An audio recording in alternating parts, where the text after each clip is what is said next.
warahmatullahi wabarakatuh.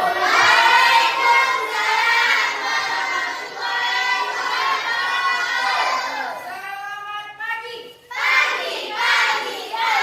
Apa kabar hari ini anak-anak Ibu?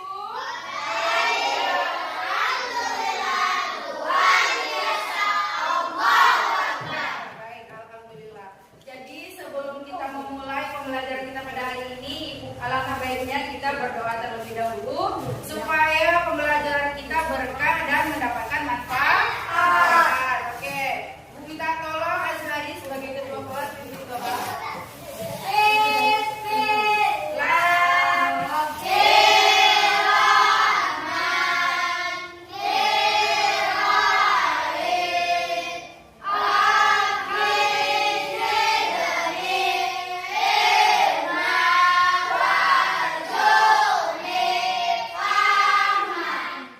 Baik, selanjutnya Ibu akan mengucap kehadiran anak Ibu pada hari ini.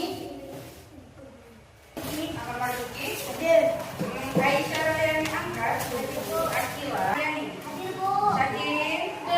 Yuliana. Nah, sebelumnya Ibu mau dengar dulu itu semangat dari anak Ibu. Semangat hari ini.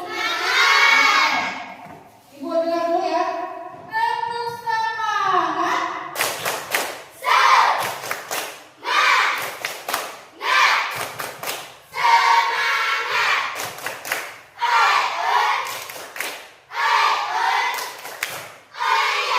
Oke, nah siap untuk belajar hari ini? Siap. Nah, hari ini kita pembelajarannya adalah pembelajaran yang baru, yaitu kondisi dalam berpikir komputasional. Nah, sebelum kita masuk ke pembelajaran, Ibu ada video. Kegiatan Dina.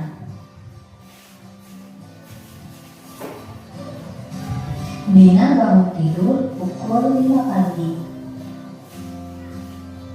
Dina sarapan dan tiba di sekolah pukul setengah 7 pagi. Setelah sampai di rumah, Dina makan siang. Di sore hari, Dina berolahraga. Pada pukul 7 malam, Dina makan malam. Setelah itu, dia belajar. Setelah belajar, Dina tidur.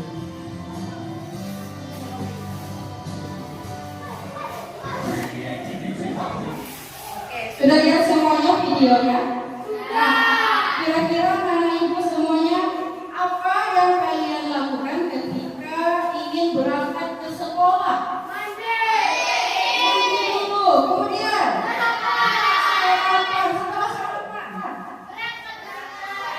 berangkat ke sekolah. Ya, jadi setiap kita mempunyai langkah-langkah ketika kita melakukan sesuatu. Kira-kira apakah semua anak-anak Ibu mengikuti langkah-langkah yang sama? Tidak. Mandi. Tapi sebaiknya kita mandi dulu baru makan. Kita sudah masuk di. Nah, tujuan pembelajaran kita hari ini yaitu peserta didik. Kelihatan semuanya? Ya. Peserta didik mampu memahami permasalahan sederhana dalam kehidupan sehari-hari dengan berpikir komputasional. Itu yang pertama. Yang kedua, peserta didik mampu menyelesaikan masalah dengan menciptakan langkah-langkah kecil untuk menyelesaikan masalah. Nah, itulah tujuan pembelajaran kita pada hari ini, anak. Selanjutnya, Ibu juga ada video, bisa kita lihat sama-sama. Pengenalan computational thinking. Hai teman PC, coba tebak apa artinya computational thinking atau menebak dengan benar. Berpikir komputasional adalah proses berpikir untuk menyelesaikan masalah dengan efektif dan efisien. Dan mulai dari membuat sendiri, mencatat tugasan pelajaran, hingga menyiapkan tas untuk sekolah besok. Wah, kalau kita sudah bisa menerapkannya setiap hari, berarti kamu akan menghadapi era industri 4 dan bahkan 5. Di sini kamu perlu kecakapan untuk memanfaatkan dunia digital, mulai dari mencari dan memilah informasi yang kamu perlukan.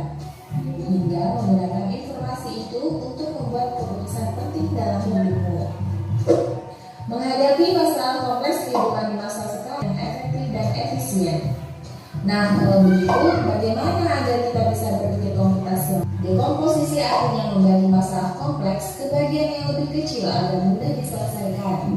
Misalnya, kamu ditunjuk jadi ketua panitia lomba 17-an. Maka, untuk memudahkan pelaksanaan, kamu bisa menunjuk panitia bagian acara, konsumsi, publikasi, keamanan, dan lainnya. Selain itu, kamu bisa ikut tantangan bebas Indonesia juga. Yuk coba simak satu contoh soal computational thinking. Dalam BIS studi wisata, ada 3 kelompok anak yang akan diantarkan ke 3 tujuan berbeda. BIS berhenti pertama di restoran, lalu hotel, dan terakhir di museum.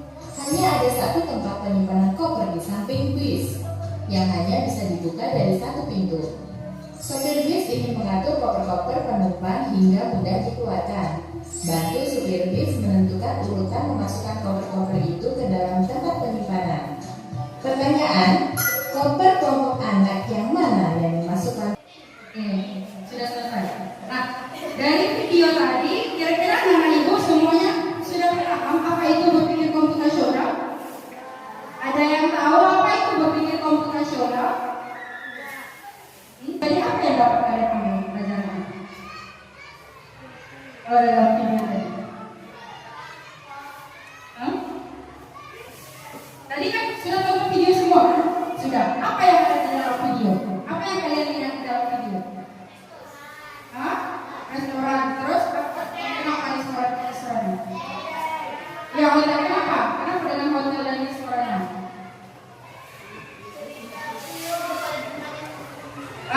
Cerita kepada teman yang penting-penting saja. Iya, benar. Cerita kepada teman yang penting-penting saja. Itu termasuk dengan abstraksi, ya. Kemudian apa lagi yang kalian dapat dari video tadi?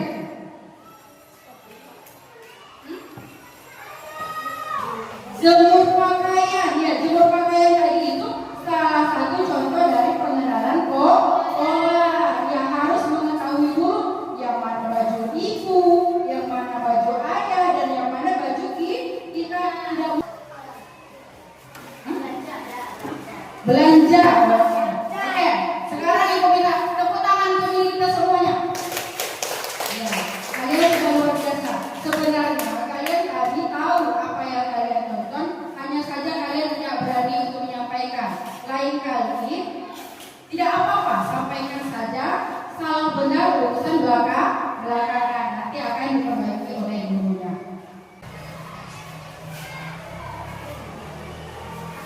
Baik. Tadi ada yang bertanya, apa sih itu berpikir komputasional? Nah, komputasional apa yang tidak asing dengan komputasional bagi kalian?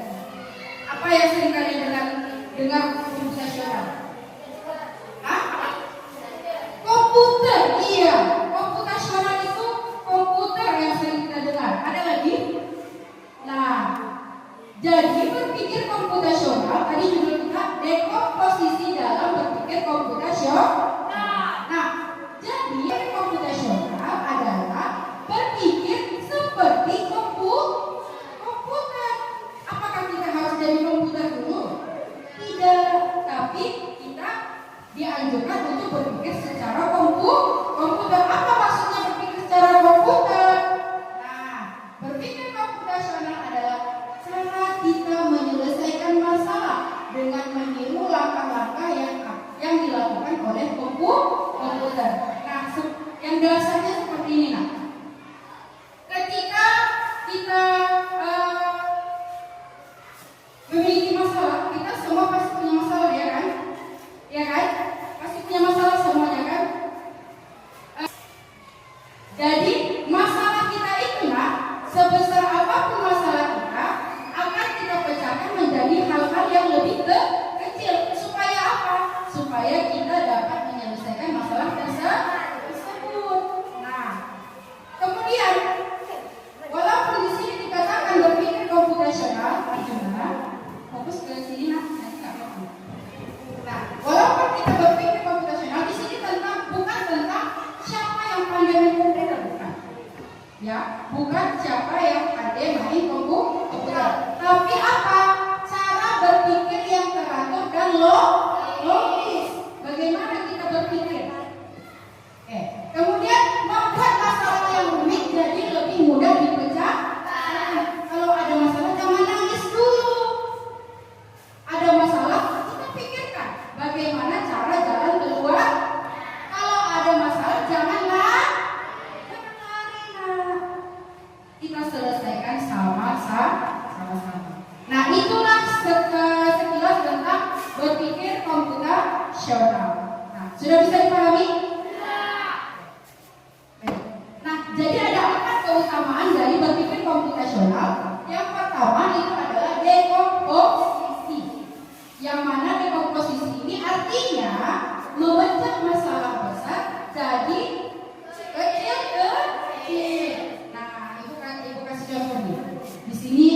ketua kelas.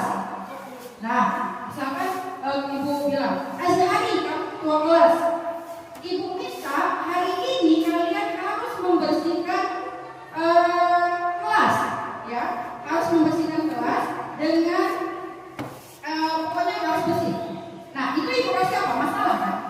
Nah, sekarang Azhari harus berpikir, gimana caranya kelas itu harus bersih? Apakah dia harus turun tangan sendiri? Jadi apa yang harus kita lakukan? Apa yang dilakukan oleh Azhari? Kerjasama. Bagaimana cara kerjasamanya? Gimana? Gimana? Memanggil teman, dia bagus terus. Memanggil teman, terus apa lagi? Hah? Meminta bantuan terus. Hah? Diskusi boleh. Terus apa lagi? Ya, yang tepatnya Azhari membuat tugasnya. Contoh, Arjuna Bancin dengan Mahdi bertugas untuk mengangkat bangku. Nah, kemudian Aini dengan Zamira bertugas menyapu. Eni dengan Syifa bertugas mengepel. Aan dan Syakiri bertugas untuk menyusun buku. Nah, itu apakah sudah kita buat langkah-langkah kecil untuk menyelesaikan masalah? Coba kita pikirkan. Tadi Azhari suruh satu orang. Nah, Azhari memecahkan masalah besar menjadi kecil. Kira-kira kita selesaikan nggak membersihkan kelas itu? Selesai. Nah, itulah contoh daripada dekomposisi, memecah masalah besar menjadi kecil. Oke, selesai. Yang kedua, pengenalan pola. Artinya adalah mencari kesamaan atau pola yang berulang. Nah, contohnya tadi kalau dalam kehidupan sehari-hari kita menjemur baju. Apakah sama kita buat tempat jemuran handuk dengan jemuran kain atau jemuran baju? Pastinya berbeda. Bagaimana caranya kita membedakannya? Pastinya kita harus kenal dulu yang mana handuk, iya kan? Ada yang nggak tahu yang mana handuk? Harus tahu dulu yang mana handuk, yang mana baju kita. Maka itu kalian disebut dengan pengenalan itu kalau dalam kehidupan sehari-hari yang dasarnya. Nah, kalau yang dalam matematika ada juga nggak? Ayo, ada yang tahu? Misalkan ibu buat 2, 4, 6, 8, setelahnya 10. Kenapa 10? Hah? Kenapa? Kenapa 10? Hah? Ditambah 2, oke. Bilangan genap, iya bagus. Tambah 2 itu benar. Ditambah jadi bilangan genap itu juga benar. Itu berarti kita sudah mengenali pola. Kalau itu buat 1, 3, 5, selanjutnya 7, ya bagus.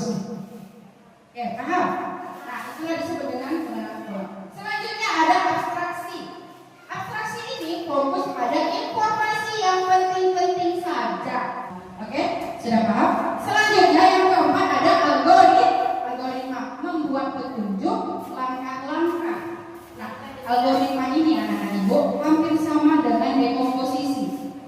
Ya, dia membuat langkah-langkah, tetapi bedanya algoritma harus berurut, tidak boleh terbalik. Contoh, kalian mau menggoreng ikan. Ini kalau yang perempuan ya, kalau menggoreng ikannya dulu atau minyaknya dulu? Apa yang terjadi kalau ikannya dulu baru masuk minyak? Ikan, iya benar. Tapi kalau misalkan berarti kalau kita menggoreng ikan, minyaknya dulu baru namanya juga goreng ikan. Itulah algoritma. Bisa dipahami? Bisa dipahami?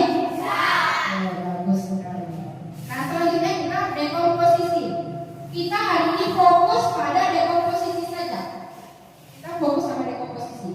Dekomposisi tadi kita memecah masalah besar menjadi kecil.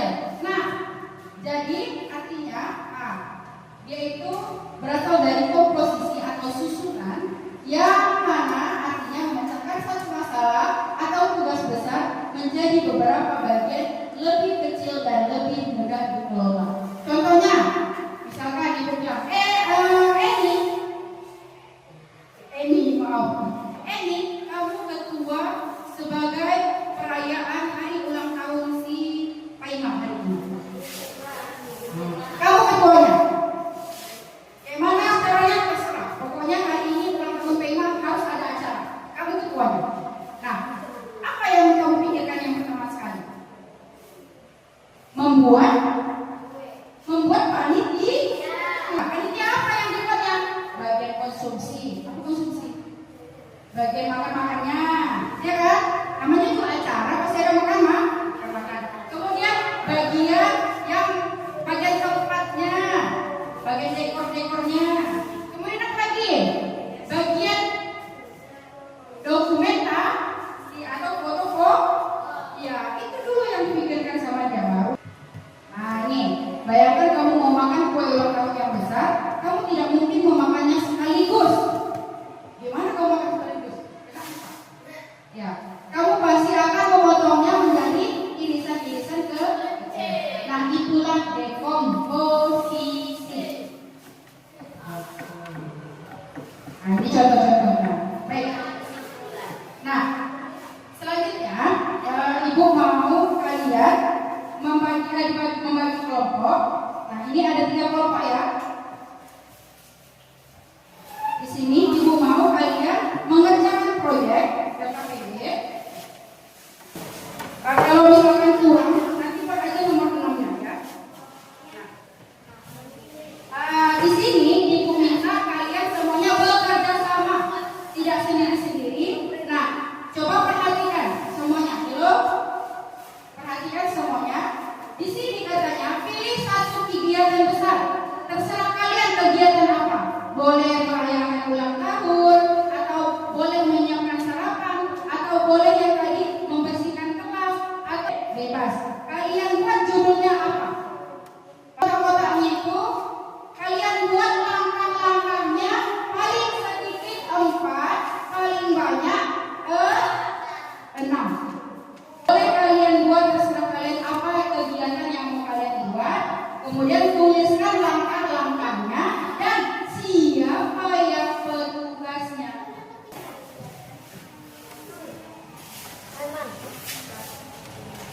Kemudian di sini ibu bagikan satu kelompok, satu karton. Jadi dalam karton ini kalian buat langkah-langkah yang kalian tulis di situ tadi, kalian tuliskan di sini dalam bentuk bagan. Oke? Apa resikonya?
Siapa yang bisa